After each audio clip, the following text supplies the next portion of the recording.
السلام علیکم ورحمۃ اللہ وبرکاتہ۔ آج ہم القراءۃ الواضحہ اول کا دوسرا سبق پڑھیں گے۔ یہ نئی سیریز ہے ہماری۔ اسی القراءۃ الواضحہ اول کے اسباق پہلے سے موجود تھے، لیکن کچھ چیزیں ایسی تھیں کہ اکثر کمنٹس آتے تھے، جس کی وجہ سے یہ دوبارہ سے شروع کی جا رہی ہیں۔ اور بھی کتابوں کے انشاءاللہ دھیرے دھیرے ہم اسباق لائیں گے۔ تو ابھی اس کا دوسرا سبق پڑھیں گے، اور کمنٹس میں ضرور لکھا کریں کہ اس میں کیا کمی ہے، تاکہ اس کمی کو اگلے اسباق میں دور کیا جا سکے۔ تو الدرس الثانی، دوسرا سبق۔ انا مطلب میں، آئے۔ انتا مطلب آپ یا تم، یعنی ایک شخص ہے سامنے تو اس کو آپ انتا کہہ سکتے ہیں عربی میں۔ اس کا مطلب آپ یا تم، صرف سامنے والے ایک انسان کے لیے کہیں گے جس سے آپ بات کر رہے ہیں، اور جو بات کر رہا ہے وہ اپنے لیے انا کہے گا، میں۔ انا میں، انتا آپ۔ تلمیذ اسٹوڈنٹ، شاگرد، طالب علم۔ ولد بچہ یا لڑکا۔ مدرس ٹیچر، استاد۔ رجل آدمی۔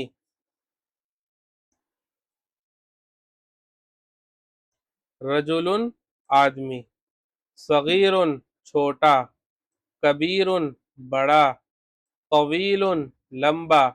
قصیر چھوٹا یا ناٹا، جس کا جو قد ہے وہ چھوٹا ہو، پست قد۔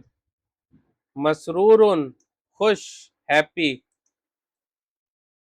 تو اب یہ الفاظ اور ان کے معنی آپ نے دیکھ لیے، اب ذرا تھوڑا نیچے چلتے ہیں۔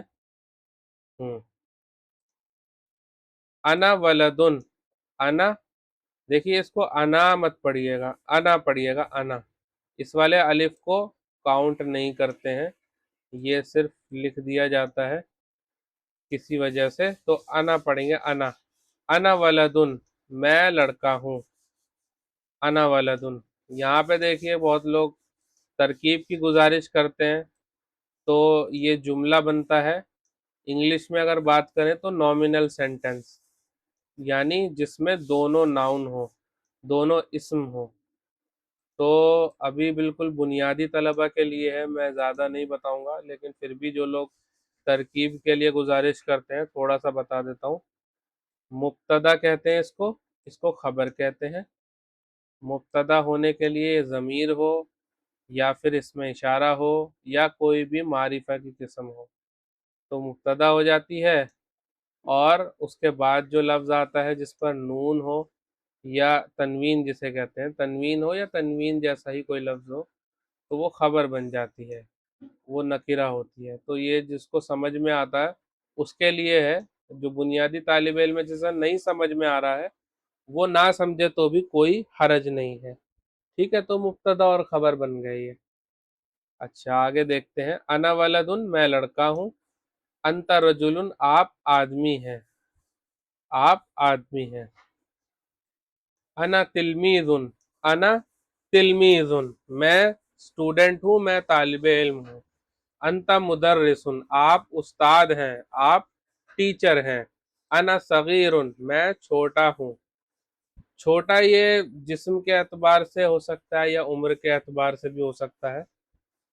انت کبیر، آپ بڑے ہیں۔ انا مسرور، میں خوش ہوں۔ انت مسرور، آپ خوش ہیں۔ ھذا قصیر، یہ ناٹا ہے۔ ذالک طویل، وہ لمبا ہے۔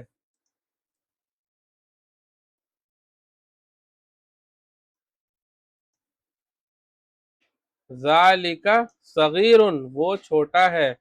ھذا کبیر، یہ بڑا ہے۔ تو دیکھیے اوپر جو سبق نمبر 1 میں پڑھا تھا ہم نے، اس کو بھی یہاں پہ انہوں نے ملا لیا ہے، ھذا اور ذالکہ کو، تاکہ وہ بھی جو ہے ساتھ ساتھ ریویژن بھی ہوتی رہے بچوں کی۔ اچھا یہاں پہ ہم من انتا، من کا مطلب ہوتا ہے کون، سوال ہے یہ۔